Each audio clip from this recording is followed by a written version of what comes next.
Vande Mataram. Rana Singh controversy पता है आपको? नहीं पता ना, शायद नहीं पता होगी, क्योंकि अपने वतन में असली हीरोज की बात कहां होती है। नकली चरसी घरदुल्लों का ट्रेंडिंग चलता रहता है सुबह से रात तक। राणा सिंह करके एक सिपाही है जो श्रीनगर कश्मीर में, मालूम है क्यों तैनात है? हिंदुस्तानी फौज का सिपाही इसलिए तैनात है कि तुम्हारे हमारे यहां पर सिविल में जहां पर भी आप हैं वहां पर आपके घरों को कोई आके कब्जा ना कर सके, या आप पर कोई आपको घसीट के, वो आतंकवादी अंदर आके आपको गोली ना मारे और आपको घसीट के आपको मारे ना, है ना, इसलिए वो वहां पर है। लेकिन उसके साथ क्या हुआ पहले सुनो और फिर उसके बाद इस पर बात करेंगे। सर मेरा नाम राणा सिंह है। सर मैं श्रीनगर में अभी तैनात हूँ, सेना में कार्यरत हूँ। घटना ये हुई कि हमारे पड़ोसी हैं एक लोग, तो जो हमारा पीछे खेत है उस पे जबरदस्ती मिट्टी डाल रहे थे या कुछ भी, तो हमने उनको ये समझाया कि भाई हमारे घर में कोई नहीं है, हमारे पिताजी नहीं है, आप मिट्टी मत डालो। उसके बाद वो चले गए। उसके बाद हमारे ग्राम प्रधान रामू मिश्रा उसको रात में 3 बजे थाने भिजवा के मेरे नाम एप्लीकेशन दिलाया। उसके बाद अनिल कुमार विश्वकर्मा और हरिंदर जाट 2 सिपाही आए, बोला कि तुमको एसओ साहब याद कर रहे हैं और चलो थाने जल्दी। मैं थाने गया, हल्के दरोगा से बात कर रहा था, तभी अनिल कुमार विश्वकर्मा ने मेरे 3-4 झापड़ मारे। उसके बाद मुझे बैठा के बोला इसका 151 में चालान करो। किसी तरह वहां से निकलने के लिए मैंने हाथ पैर जोड़ के सुलह सपाटा कराया और जो विपक्षी पार्टी थी उनके सामने मुझे मार के भगा दिया, बोला तुम जाओ। सुलहनामा पे मैंने साइन किया, सब कुछ मैंने किया। आज की दिनांक में रामू मिश्रा 2 पुलिस आई है, बाहर विपक्षी टीम को बैठा के 60 गार्ड बनाया, बोला इसको साले को फंसा दो। और हरिंदर जाट ने मेरे से बोला तुम्हें 151 में बचाया है, 4000 रुपए दे दो। मेरे पास 10 बजे रात तक की कॉल भी आई, क्या जरूरत थी? जब मैं सुलह होके आ गया तो मेरे पास क्यों कॉल कर रहे थे? किसने मारा पीटा आपको? अनिल कुमार विश्वकर्मा। ये कौन है? ये कांस्टेबल है थाना डी। थानेदार को मैं रो रो के वही बताया कि सर मेरे को मारा है।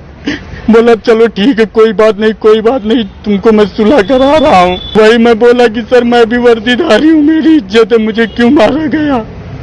बोले कोई बात नहीं, चलो हो गया जो हो गया, तुम जाओ। एसपी साहब से यही कहना चाहता हूँ, मेरी नौकरी खतरे में पड़ सकती है, मुझे न्याय दिलाया जाए। और मेरे ग्राम प्रधान पूरी तरह से लगे विपक्षी को लेके, न्याय नहीं मिला तो मैं मुख्यमंत्री आवास के सामने जाके मुख्यमंत्री के सामने अपने आप पे पेट्रोल डाल के अपने खुद को जला दूंगा। मेरी आत्मसम्मान की बात है ये। मैंने एसपी साहब कप्तान साहब से बताया, क्या बोला?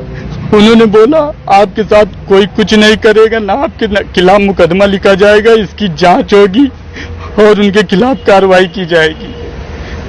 मैं बहुत परेशान हूँ, मुझे न्याय मिलना चाहिए बस। हिंदुस्तानी फौज के एक सिपाही को एक कांस्टेबल पुलिस का मारता है। वहां का जो ग्राम पंचायत का जो अध्यक्ष है, जो भी है वहां का, उनका सरपंच सरपंच जो भी है, वो इस पूरी साजिश में, मतलब जमीन के उसको हड़पने में साथ देता है। और इसकी कोई ना न्यूज बनती है, देख लेना कहीं पर भी, ना ये ट्रेंडिंग होगा, ना इसकी कोई न्यूज बनती है। 2.5-3 मिनट की क्लिप है, मेरे पास जैसे आई मैं आधे घंटे के अंदर रिएक्ट कर रहा हूं। बहुत ज्यादा बिजी हूं अभी भी, लेकिन मेरे लिए जरूरी था, क्योंकि ये आपको समझना पड़ेगा। मतलब उस सिपाही के घर में जो श्रीनगर में पोस्टेड है, अपने गांव आता है, मुझे एग्जैक्ट ना अभी लोकेशन पता है, लेकिन मैं ये कहता हूं आपके पास जो भी जानकारी है इस सिपाही की, मेरे साथ शेयर कीजिए। और जहां पर भी होगा और जिस भी राज्य का ये होगा, उस वहां के हाई कोर्ट में मैं इसका साथ देने तैयार हूं। मेरी टीम, मेरी पूरी लीगल टीम, मेरे काउंसिल सब लगेंगे। इसमें एक चीज सुनिए कि कप्तान साहब, मतलब जो सुपरिटेंडेंट ऑफ पुलिस है, एसपी नॉर्थ का ही लग रहा है, क्योंकि कप्तान साहब वही बोला जाता है कि आईपीएस अधिकारी को जो वहां पर एसपी होते हैं। लेकिन अगर जिला और हर चीज आपके पास अगर जानकारी और मुझे दे सकते हैं, दीजिए, पहुंचाइए, कमेंट्स में लिखिए। और इस पर ना इनको रगड़ना पड़ेगा, कैसे? कानून के तरीके से। आप वर्दी पहन के, वर्दीधारी हो, सड़के पे हाथ चला रहे हो, उसके बाद कोई, यहां सब जिम्मेदार हैं। आप ये सोचिए कि आप लाखों चीजें फॉरवर्ड करते हैं। ये सिपाही का वीडियो अगर ये मुझे पता चला कि 10 से 12 दिन पुरानी अगर बात है, तो अभी तक इतना देर कैसे हो गया? क्योंकि ना ये ट्रेंडिंग हो रहा है, ना कोई समाचार में दिखाया जा रहा है, क्योंकि हमारे साथ तो लोग दूसरी चीजों में बिजी हैं। मुद्दा यहां यह नहीं कि कौन किस में बिजी है, मुद्दा यह है कि आप किस में बिजी हैं। आपकी कोई जिम्मेदारी नहीं बनती।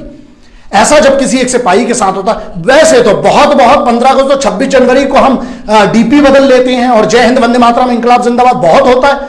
अब क्या नहीं, अगर आप सबको लगता है कि कोई भी सिपाही का अपमान नहीं होना चाहिए, तो यह आपकी और मेरी और सबकी जिम्मेदारी है जो इस वतन को सुरक्षित देखना चाहते हैं, बेहतर देखना चाहते हैं। वो वहां सिपाही जो है वो बॉर्डर पे रक्षा किस लिए कर रहा है? इसलिए कि जब वो अपने गांव आए उसके ऊपर एक कांस्टेबल उसको मारे और वहां के गांव का सरपंच एक षड्यंत्र रखे जहां उसकी जमीन, वो तुम्हारी हमारी जमीन, वहां पर इस भारत माता की रक्षा करने, उसके साथ ये दुराचार होता है और सब चुप रहते हैं। ध्यान रखना, अगर ये सिपाही के साथ उसके घर में, उसके जमीन के खेत में ये हो रहा है, तो जब तुम्हारे ऊपर होगा या तुम्हारे घर या तुम्हारे साथ वाले के ऊपर होगा तो फिर रोना मत, क्योंकि आज तुम चुप हो।